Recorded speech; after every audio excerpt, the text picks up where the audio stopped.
ಅರಸರುಗಳ ಮೊದಲನೆಯ ಗ್ರಂಥ ಅಧ್ಯಾಯ 16. ಆಗ ಸರ್ವೇಶ್ವರ ಸ್ವಾಮಿ ಹನಾನೀಯನ ಮಗ ಯಹೂವಿನ ಮುಖಾಂತರ ಬಾಷನಿಗೆ ಹೀಗೆ ಹೇಳಿಸಿದರು. ನಾನು ನಿನ್ನನ್ನು ಧೂಳಿನಿಂದ ಎತ್ತಿ ನನ್ನ ಪ್ರಜೆಗಳಾದ ಇಸ್ರಾಯೇಲರ ನಾಯಕನನ್ನಾಗಿ ಮಾಡಿದೆ. ಆದರೂ ನೀನು ಯೆರೊಬ್ಬಾಮನ ಮಾರ್ಗದಲ್ಲೇ ನಡೆದು ನನ್ನ ಜನರಾದ ಇಸ್ರಾಯೇಲರನ್ನು ಪಾಪಕ್ಕೆ ಪ್ರೇರಿಸಿದೆ. ಅವರ ಪಾಪದ ಮೂಲಕ ನನಗೆ ಕೋಪವನ್ನೆಬ್ಬಿಸಿದೆ. ಆದುದರಿಂದ ನಿನ್ನನ್ನು ನಿನ್ನ ಮನೆಯವರನ್ನು ಅಳಿಸಿಬಿಡುವೆನು. ನೆಬಾಟನ ಮಗ ಯೆರೊಬ್ಬಾಮನ ಮನೆಗಾದ ಗತಿ ನಿನ್ನ ಮನೆಗೂ ಆಗುವುದು. ನಿನ್ನ ಕುಟುಂಬದವರಲ್ಲಿ ಪಟ್ಟಣದೊಳಗೆ ಸಾಯುವವರನ್ನು ನಾಯಿಗಳು ಹಾಗೂ ಅಡವಿಯಲ್ಲಿ ಸಾಯುವವರನ್ನು ಪಕ್ಷಿಗಳು ತಿಂದು ಬಿಡುವುವು. ಬಾಷನ ಉಳಿದ ಚರಿತ್ರೆ ಹಾಗೂ ಅವನ ಪರಾಕ್ರಮ ಸಾಧನೆಗಳು ಇಸ್ರಾಯೇಲ್ ರಾಜರ ಇತಿಹಾಸ ಎಂಬ ಗ್ರಂಥದಲ್ಲಿ ಬರೆದಿರುತ್ತವೆ. ಅವನು ನಿಧನನಾಗಿ ಪಿತೃಗಳ ಬಳಿಗೆ ಸೇರಲು ಅವನ ಶವವನ್ನು ತಿರ್ಚದಲ್ಲಿ ಸಮಾಧಿ ಮಾಡಿದರು. ಅವನ ಸ್ಥಾನದಲ್ಲಿ ಅವನ ಮಗ ಏಲನು ಅರಸನಾದನು. ಬಾಷನು ಯೆರೊಬ್ಬಾಮನ ಮನೆಯವರಂತೆ ತನ್ನ ದುಷ್ಕೃತ್ಯಗಳಿಂದ ಸರ್ವೇಶ್ವರನನ್ನು ರೇಗಿಸಿ ಅವರ ದೃಷ್ಟಿಯಲ್ಲಿ ದ್ರೋಹಿಯಾದನು. ಆದುದರಿಂದಲೂ ಅವನು ಯೆರೊಬ್ಬಾಮನ ಮನೆಯವರನ್ನು ನಿರ್ನಾಮಗೊಳಿಸಿದ್ದರಿಂದಲೂ ಸರ್ವೇಶ್ವರನು ಹನಾನೀಯನ ಮಗ ಯಹೂವಿನ ಮುಖಾಂತರ ಅವನಿಗೂ ಅವನ ಕುಟುಂಬಕ್ಕೂ ಸಂಭವಿಸಲಿರುವ ದುರ್ಗತಿಯನ್ನು ಮುಂತಿಳಿಸಿದ್ದರು. ಯಹೂದ್ಯರ ಅರಸ ಆಸನ ಆಳ್ವಿಕೆಯ 26ನೆಯ ವರ್ಷದಲ್ಲಿ ಬಾಷನ ಮಗ ಏಲನು ತಿರ್ಚದಲ್ಲಿ ಇಸ್ರಾಯೇಲರ ಅರಸನಾಗಿ 2 ವರ್ಷ ಆಳಿದನು. ಅವನ ಸೇವಕನೂ ಅವನ ರಥಬಲದ ಅರ್ಧ ಭಾಗಕ್ಕೆ ಅಧಿಪತಿಯೂ ಆಗಿದ್ದ ಜಿಮ್ರಿ ಎಂಬುವವನು ಅವನಿಗೆ ವಿರುದ್ಧ ಒಳಸಂಚು ಮಾಡಿದನು. ಒಮ್ಮೆ ಅರಸನು ತಿರ್ಚದಲ್ಲಿ ತನ್ನ ಮನೆಯ ಉಗ್ರಾಣಿಕನಾದ ಅರ್ಚನ್ ಎಂಬುವನ ಮನೆಯಲ್ಲಿ ಕುಡಿದು ಮತ್ತನಾಗಿದ್ದನು. ಆಗ ಜಿಮ್ರಿ ಅಲ್ಲಿಗೆ ಹೋಗಿ ಅವನನ್ನು ಕೆಡವಿ ಕೊಂದು ಹಾಕಿದನು. ಅವನಿಗೆ ಬದಲಾಗಿ ತಾನೇ ಅರಸನಾದನು. ಇದು ಜುದೆಯದ ಅರಸ ಆಸನ ಆಳ್ವಿಕೆಯ 27ನೆಯ ವರ್ಷದಲ್ಲಿ ನಡೆಯಿತು. ಇವನು ಸಿಂಹಾಸನದಲ್ಲಿ ಕುಳಿತು ಆಳತೊಡಗಿದ ಕೂಡಲೇ ಬಾಷನ ಮನೆಯವರನ್ನು ಅವನ ಬಂಧುಮಿತ್ರರನ್ನು ಸಂಹರಿಸಿದನು. ಅವರಲ್ಲಿ ಒಬ್ಬ ಗಂಡಸನ್ನೂ ಉಳಿಸಲಿಲ್ಲ. ಬಾಷನು ಅವನ ಮಗ ಏಲನು ತಾವು ಪಾಪ ಮಾಡಿದ್ದಲ್ಲದೆ ಇಸ್ರಾಯೇಲರನ್ನು ಪಾಪಕ್ಕೆ ಪ್ರಚೋದಿಸಿದರು. ತಮ್ಮ ವಿಗ್ರಹಗಳಿಂದ ಇಸ್ರಾಯೇಲ್ ದೇವರಾದ ಸರ್ವೇಶ್ವರನನ್ನು ರೇಗಿಸಿದರು.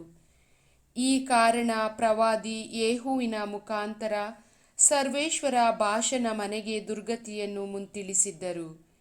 ಜಿಮ್ರಿಯು ಬಾಷನ ಮನೆಯವರೆಲ್ಲರನ್ನು ನಿರ್ನಾಮಗೊಳಿಸಿದಾಗ ಆ ಮಾತು ನೆರವೇರಿತು. ಏಲನ ಉಳಿದ ಚರಿತ್ರೆ ಹಾಗೂ ಅವನ ಕಾರ್ಯಕಲಾಪಗಳು ಇಸ್ರಾಯೇಲ್ ರಾಜರ ಇತಿಹಾಸ ಎಂಬ ಗ್ರಂಥದಲ್ಲಿ ಲಿಖಿತವಾಗಿವೆ. ಯಹೂದ್ಯರ ಅರಸ ಆಸನ ಆಳ್ವಿಕೆಯ 27ನೆಯ ವರ್ಷದಲ್ಲಿ ಜಿಮ್ರಿ ಎಂಬುವವನು ತಿರ್ಚದಲ್ಲಿ ಇಸ್ರಾಯೇಲರ ಅರಸನಾಗಿ 7 ದಿವಸ ಆಳಿದನು.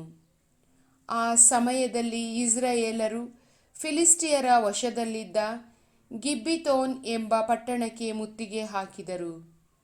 ಜಿಮ್ರಿ ಅರಸನಿಗೆ ವಿರುದ್ಧ ಒಳಸಂಚು ಮಾಡಿ ಅವನನ್ನು ಕೊಂದು ಹಾಕಿದನೆಂಬ ಸುದ್ದಿ ಪಾಳೆಯದಲ್ಲಿದ್ದ ಇಸ್ರಾಯೇಲರಿಗೆ ಮುಟ್ಟಿತು. ಅವರು ಅದೇ ದಿವಸ ಅಲ್ಲಿಯೇ ಸೈನ್ಯಾಧಿಪತಿಯಾದ ಒಮ್ರಿಯನ್ನು ತಮ್ಮ ಅರಸನನ್ನಾಗಿ ನೇಮಿಸಿಕೊಂಡರು. ಇವನು ಇವನ ಜೊತೆಯಲ್ಲಿದ್ದ ಇಸ್ರಾಯೇಲರೆಲ್ಲರೂ ಗಿಬ್ಬೆತೋನನ್ನು ಬಿಟ್ಟು ಹೋಗಿ ತಿರ್ಚಕ್ಕೆ ಮುತ್ತಿಗೆ ಹಾಕಿದರು. ಪಟ್ಟಣ ಅವರ ವಶವಾದುದನ್ನು ಜಿಮ್ರಿ ಕಂಡು ಅರಮನೆಯ ಗರ್ಭಗೃಹವನ್ನು ಹೊಕ್ಕು ಅರಮನೆಗೆ ಬೆಂಕಿ ಹೊತ್ತಿಸಿ ಸುಟ್ಟುಕೊಂಡು ಸತ್ತನು.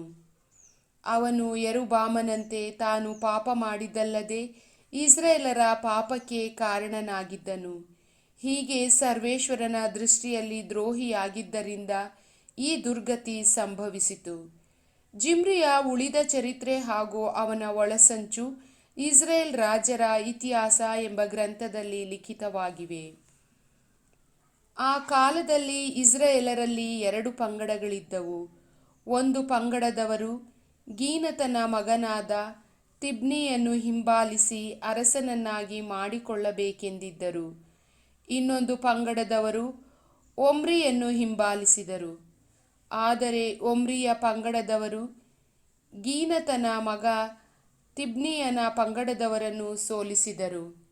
ತಿಬ್ನಿಯು ಸತ್ತು ಹೋದನು, ಒಮ್ರಿಯೇ ಆಳತೊಡಗಿದನು. ಯಹೂದ್ಯರ ಅರಸ ಆಸನ ಆಳ್ವಿಕೆಯ 31ನೆಯ ವರ್ಷದಲ್ಲಿ ಒಮ್ರಿ ಇಸ್ರಾಯೇಲರ ಅರಸನಾಗಿ 11 ವರ್ಷ ಆಳಿದನು. 6 ವರ್ಷಗಳವರೆಗೆ ತಿರ್ಚವೇ ಅವನ ರಾಜಧಾನಿಯಾಗಿತ್ತು. ಅನಂತರ ಶೆಮೆರ್ ಎಂಬುವವನಿಗೆ 6,000 ಬೆಳ್ಳಿ ನಾಣ್ಯಗಳನ್ನು ಕೊಟ್ಟು ಅವನಿಂದ ಸಮಾರಿಯ ಎಂಬ ಗುಡ್ಡವನ್ನು ಕೊಂಡುಕೊಂಡನು. ಅದರ ಮೇಲೆ ಒಂದು ಪಟ್ಟಣವನ್ನು ಕಟ್ಟಿಸಿ ಅದಕ್ಕೆ ಆ ಭೂಮಿಯ ಒಡೆಯನಾಗಿದ್ದ ಶೆಮೆರನ ಜ್ಞಾಪಕಾರ್ಥವಾಗಿ ಸಮಾರಿಯ ಎಂಬ ಹೆಸರನ್ನಿಟ್ಟನು. ಇವನು ಸರ್ವೇಶ್ವರನ ದೃಷ್ಟಿಯಲ್ಲಿ ದ್ರೋಹಿ ಹಾಗೂ ತನ್ನ ಪೂರ್ವಾಧಿಕಾರಿಗಳೆಲ್ಲರಿಗಿಂತಲೂ ದುಷ್ಟನೂ ಆಗಿದ್ದನು. ಇಸ್ರಾಯೇಲರು ವಿಗ್ರಹಗಳಿಂದ ತಮ್ಮ ದೇವರಾದ ಸರ್ವೇಶ್ವರನನ್ನು ರೇಗಿಸಿದಂತೆ ಅವರನ್ನು ಪಾಪಕ್ಕೆ ಪ್ರಚೋದಿಸಿದ ನೆಬಾಟನ ಮಗ ಯೆರೊಬ್ಬಾಮನ ಮಾರ್ಗದಲ್ಲೇ ಇವನು ನಡೆದನು. ಇವನ ಉಳಿದ ಚರಿತ್ರೆ, ಪರಾಕ್ರಮ ಹಾಗೂ ಕಾರ್ಯಕಲಾಪಗಳು ಇಸ್ರಾಯೇಲ್ ರಾಜರ ಇತಿಹಾಸ ಎಂಬ ಗ್ರಂಥದಲ್ಲಿ ಲಿಖಿತವಾಗಿವೆ. ಒಮ್ರಿ ಸತ್ತು ಪಿತೃಗಳ ಬಳಿಗೆ ಸೇರಿದಾಗ ಇವನ ಶವವನ್ನು ಸಮಾರಿಯ ಪಟ್ಟಣದಲ್ಲಿ ಸಮಾಧಿ ಮಾಡಿದರು. ಇವನ ಸ್ಥಾನದಲ್ಲಿ ಇವನ ಮಗ ಅಹಾಬನು ಅರಸನಾದನು. ಯಹೂದ್ಯರ ಅರಸ ಆಸನ ಆಳ್ವಿಕೆಯ 38ನೆಯ ವರ್ಷದಲ್ಲಿ ಒಮ್ರಿಯ ಮಗ ಅಹಾಬನು ಇಸ್ರಾಯೇಲರ ಅರಸನಾದನು. ಸಮಾರಿಯ ಪಟ್ಟಣದಲ್ಲಿ 22 ವರ್ಷ ಆಳಿದನು. ಇವನು ತನ್ನ ಹಿಂದಿನ ಅಧಿಕಾರಿಗಳೆಲ್ಲರಿಗಿಂತಲೂ ದುಷ್ಟನು, ಸರ್ವೇಶ್ವರನ ದೃಷ್ಟಿಯಲ್ಲಿ ದ್ರೋಹಿ.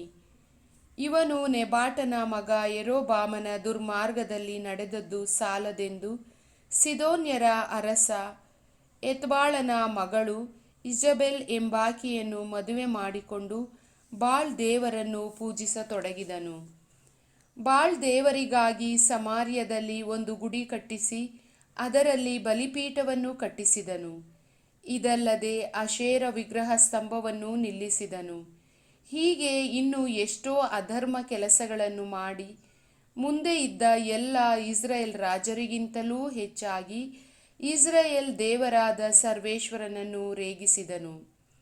ಇವನ ಕಾಲದಲ್ಲೇ ಬೇತೇಲಿನವನಾದ ಇಹಿಯೇಲನು ಜೆರಿಕೋ ಪಟ್ಟಣವನ್ನು ಕಟ್ಟಿಸಿದನು.